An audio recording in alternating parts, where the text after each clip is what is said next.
বিদ্যমান যেই ছাত্র রাজনীতি ছাত্রদের পড়ার টেবিল থেকে বের করে মধুর ক্যান্টিনে নিয়ে আসে নেতাদের প্রোটোকল দিতে, আমরা সেই ছাত্র রাজনীতি চাই না। ছাত্র রাজনীতি হতে হবে শিক্ষার্থীদের স্বার্থে, লেজুর ভিত্তিক নয় বরং এটি হতে হবে ডাকসু কেন্দ্রিক বলে মত দিয়েছেন ছাত্র নেতারা। বৃহস্পতিবার বিকালে ঢাকা বিশ্ববিদ্যালয়ের স্বোপার্জিত স্বাধীনতা ভাস্কর্যের সামনে ডায়ালগ ফর ডেমোক্রেসি আয়োজিত গণঅভ্যুত্থান পরবর্তী ছাত্র রাজনীতি প্রশ্ন নয়া স্বরূপ সন্ধানের অভিপ্রায় শীর্ষক পলিসি ডায়ালগে অংশ নিয়ে বিভিন্ন ছাত্র সংগঠনের নেতারা এসব কথা বলেন। এ পলিসি ডায়ালগে অংশ নেন বৈষম্য বিরোধী ছাত্র আন্দোলনের আহ্বায়ক হাসনাত আব্দুল্লাহ, জাতীয় নাগরিক কমিটির সদস্য সচিব আখরাত হোসেন, বাংলাদেশ ইসলামী ছাত্র শিবিরের সেক্রেটারি জেনারেল জাহিদুল ইসলাম, বাংলাদেশ ছাত্র ইউনিয়নের ঢাকা বিশ্ববিদ্যালয় শাখার সভাপতি মেঘ মোল্লার বসু ও সমাজ বিজ্ঞান বিভাগের শিক্ষার্থী রাফিয়া রেহনুমা রিদি। ছাত্র দলের সাধারণ সম্পাদক নাসির উদ্দিন নাসির অংশ নেওয়ার কথা থাকলেও তিনি আসেননি।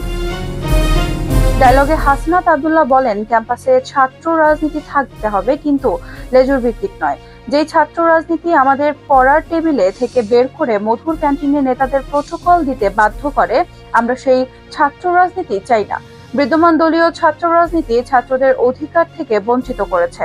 ছাত্র রাজনীতি যেখানে শিক্ষার্থীদের হলের আবাসন সংকট, খাবার মানসহ বিভিন্ন সমস্যা নিয়ে কথা বলার কথা ছিল, সেখানে তারা গণরুম জিয়ে রেখে আসন নিয়ে রাজনীতি করেছে।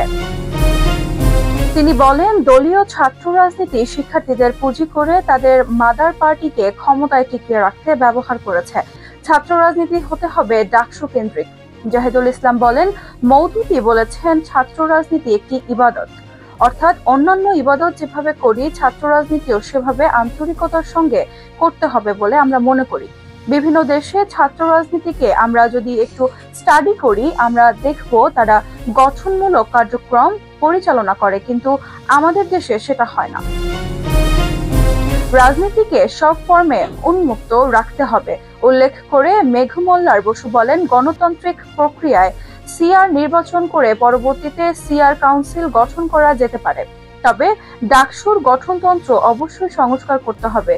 আখতার হোসেন ছাত্র রাজনীতির নামের ছাত্রলীগের নিপীড়নের কথা তুলে ধরেন। নিজের অভিজ্ঞতা বর্ণনা করে তিনি বলেন, আমার ফোন চেক করে আমাকে মারধর করা হয়েছে। ফোন চেক করে মারধর করার রাজনীতি থেকে আমরা বেড়ে উঠেছি। আমরা আর সেই রাজনীতি চাই না। ছাত্র রাজনীতি হতে হবে শিক্ষার্থীদের জন্য, শিক্ষার্থীদের অধিকার আদায়ের জন্য। রাফিয়া রেহনুমা বলেন, আমরা পূর্বের ছাত্র রাজনীতির ভয়ঙ্কর রূপ দেখেছি।